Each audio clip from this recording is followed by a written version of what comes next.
Assalamualaikum warahmatullahi wabarakatuh.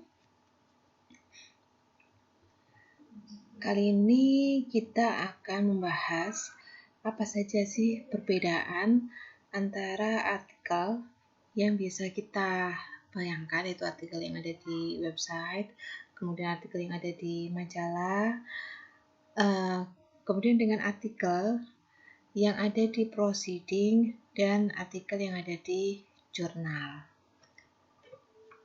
Oke.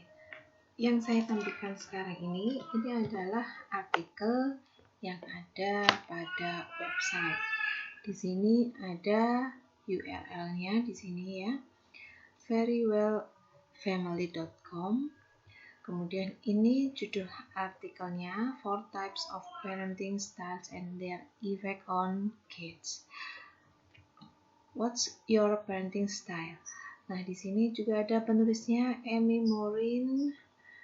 Kemudian ini ada keterangannya ya, dia berasal dari mana. Kemudian dia ini also a psychotherapist, international best-selling author and host of the Very Well Mind podcast. Nah, kalau di dalam artikel yang ada di website, di sini pasti ada judul, ada penulisnya, kemudian ada update-nya dia pada tanggal berapa. Nah, di sini ini dia cuman keterangan ini dia yang mau dibahas apa sih? Cuman 4 tipe dari parenting style ya. Oke. Tipe pola asuhnya bagaimana? Itu di sini ini kan hanya penjelasan saja. Nah, untuk dari judul tadi. Nah, sedangkan artikel yang ada di proceeding sama artikel yang ada di jurnal, perbedaannya ini saya ada proceeding sama jurnal, bentuk artikelnya sama. Jadi bentuknya saya mulai dulu dari ini ya, apa sih perbedaan proceeding dan jurnal. Proceeding ini di sini ada judulnya, The Second International Seminar on Family and Consumer Issues in Asia Pacific. Ini berarti seminar internasional. Nah, proceeding ini adalah kumpulan artikel ya, yang memang dulu artikel ini dia bisa artikel review, bisa dia berupa hasil dari penelitian. Nah, kemudian itu diseminarkan. Jadi kita mendaftar pada seminar ini sebagai pemakalah, bukan sebagai peserta. Oke, ada perbedaannya, biasanya peserta sama pemakalah biayanya juga berbeda. Nah, untuk pemakalah berarti kan kita harus mempersiapkan makalah kita, kemudian kita submit ke panitia untuk diseleksi. Nah, jika kita lolos seleksi, maka artikel kita akan muncul di proceeding. Jadi artikel kita biasanya kita juga akan menjadi yang namanya pemakalah ya, berarti kita juga mempresentasikan makalah kita. Tapi itu biasanya dalam grup-grup kecil. Itu ya, kita presentasikan apa sih itu isinya makalah kita itu apa, itu secara sederhana aja, hanya beberapa menit saja. Nah, setelah nanti hasilnya akhirnya kumpulan artikel, jadi semua pemakalah yang dia mengirimkan artikelnya kemudian disetujui untuk diterbitkan oleh panitia, maka ini kumpulannya menjadi proceeding, seperti itu. Nah, kalau jurnal itu apa? Jadi jurnal itu biasanya ada jadi setiap, kalau di sini ya yang saya ketahui ada prodi atau nanti program studi jurusan, ataupun ada suatu departemen itu dia memiliki jurnal, jadi dia mengolah jurnal. Nah, jurnal tadi kan berarti spesifik ya, bisa misalkan jurnal di agroteknologi itu kan ada sendiri nama jurnalnya, dia khusus di sana membahas mengenai agrotek. Kemudian jurnal di teknik informatika namanya Indeksia, itu juga isinya berkaitan dengan dunia informatika. Nah, jurnal itu kumpulan artikelnya lebih sedikit daripada proceeding. Oke, kumpulannya lebih sedikit biasanya. Kemudian reviewnya juga banyak. Ini ya, ini contoh ini contoh jurnal. Ini kan ada jurnal berkala epidemiologi. Ini ada volumenya, berarti dia sudah diterbitkan berapa kali, nomor 3 bulan September 2021. Nah, biasanya jurnal itu diterbitkan tidak seperti proceeding ya, setiap ada seminar baru proceedingnya bisa diterbitkan. Tapi kalau jurnal itu dia tergantung dari pengelolaan jurnalnya, itu bisa 1 tahun sekali, bisa setahun 2 kali, setahun 3 kali, itu bisa. Jadi tergantung ya.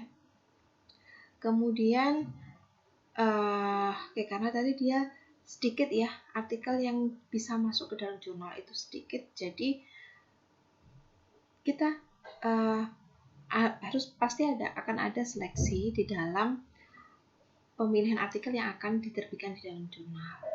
Itu jadi proses seleksi itu tadi terkait dengan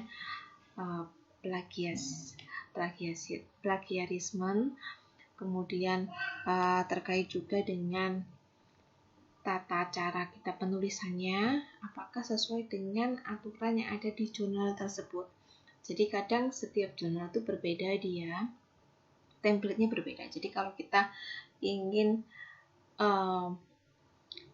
mensubmit di suatu jurnal, kita harus cek dulu jurnal ini dia template-nya seperti apa, style penulisannya bagaimana. Nah, itu kita ikuti.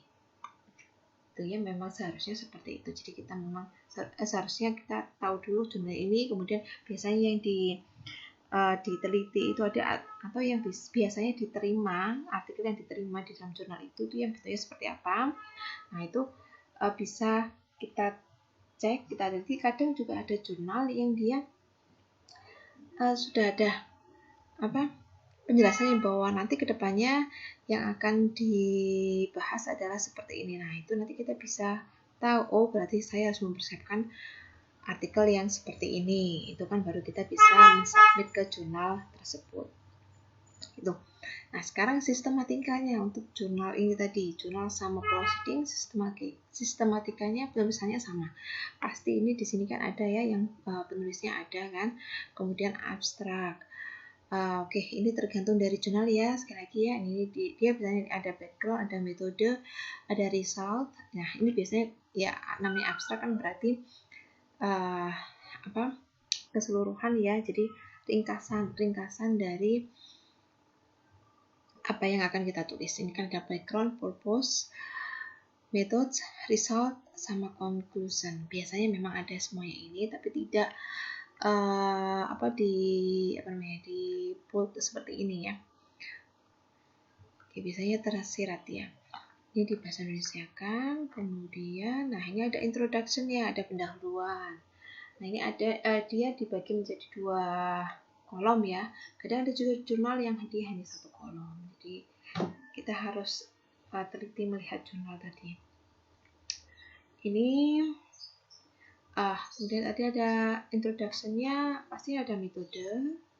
Ini metode penelitiannya apa, kemudian result-nya, hasilnya bagaimana. Jadi kan di sini dia ada penjelasannya. Dia ada poin-poinnya sendiri. Nah, ini dia artikel review ya. Jadi dia bukan dari penelitian, jadi dia mereview beberapa artikel. Jadi ini adalah artikel yang dia review ya. Ini ada artikel yang dia review, ini ada jurnal, ada buku. Oke, source-nya nih yang di sini ada. Nah, ini juga ada dari web. Nah, baru dia ini ada discussion-nya, dia yang yang dia simpulkan itu apa di sini. Nah, ini yang dari artikel-artikel tadi itu yang dijelaskan di sini. Jadi dia di poin-poinnya disendiri-sendirikan ya. Ini impact of parenting style, kemudian how parents choose good toys and alternative games for children. Tuh dia sendiri-sendiri. Sampai nanti akhirnya ada conclusion-nya, Dan terakhir ada ini conflict of interest, ini beda lagi ya, kadang ada ini. Kemudian author contribution, oke, ini acknowledgement, dan reference pasti ada ini. Nah di sini juga ada, coba dilihat sini, ini dia juga ada introduction-nya. Ya, ini yang saya katakan, ini kan pasti ada backgrounds, kemudian purpose, methods, result, kemudian conclusion-nya bagaimana. Nah ini dia tersirat di sini, tidak seperti yang tadi ya. Jadi tergantung jurnalnya lagi. Pasti ini ada keywords-nya juga, ada introduction, kemudian ada ini, ada dia research objektifnya, literature review, terus di sini ada metodologi, findings-nya apa yang dia temukan, reference-nya pasti ada. Jadi dia seperti mini skripsi lah ya, atau mini makalah. Dilihat sini dia cuma hanya 9 halaman, padahal yang di atas ini masih ada ya. Di halaman yang pertama ini dia bukan apa-apa, berarti ini 8 halaman, kemudian ini juga hanya 10 halaman saja. Itu jadi memang artikel dia ada batas maksimalnya ya, artikel tadi itu berapa halaman. Jadi jangan dilihat sedikitnya halaman, tapi berbobotnya isinya tadi ya, beda sama yang tadi. Web ini, untuk di web ini dia kan hanya membahas ini saja ya, hanya membahas ini saja. Sini juga dia ada referensinya apa di sini. Oh, di sini kan tidak ada, one shot saja ya. Tidak ada tulisan referensinya, tidak ada backgroundnya, tidak ada metodologinya, di sini tidak ada. Nah ini yang biasa kita salah persepsi, apa itu artikel, itu biasanya kita persepsinya salahnya di sini. Kemudian satu lagi proceeding ya, ini proceeding. Nah ini kebetulan ya, yang saya download ini satu proceeding. Ini dia ada 219 halaman ya, dari awal, dari cover sampai akhir. Oke, ini bentuk artikelnya. Nah ini karena dia ada judulnya, pasti akan ada judulnya di sini. Di setiap jurnal juga ada, di setiap proceeding juga pasti akan ada ini judul-judul dari artikel. Nah dia sama, kita lihat sebentar. Ini sudah judul ya, belum? Oh, keynote summaries, bukan ya? Oke, seminar schedule. Nah ini kan dia ada seminar schedule-nya, jadi kan dia ada ini. Nah ini kan dia seminar room, berarti ini ada, berarti yang saya beritahukan ada dia apa namanya, room sendiri, grup-grup sendiri. Oke, ini dia. Oke, bentar. Nah ini kan sini ada ya, jadi presentasinya ini 5-6 Agustus. Nah ini kan ada keterangannya, presentasinya itu terbatas ya, secara umum ini 12 menit kurang lebih ya, tambah 3 menit untuk tanya jawab, jadi total 15 menit. Oke, ini dia ketentuan ketika menyinarkan tadi makalah.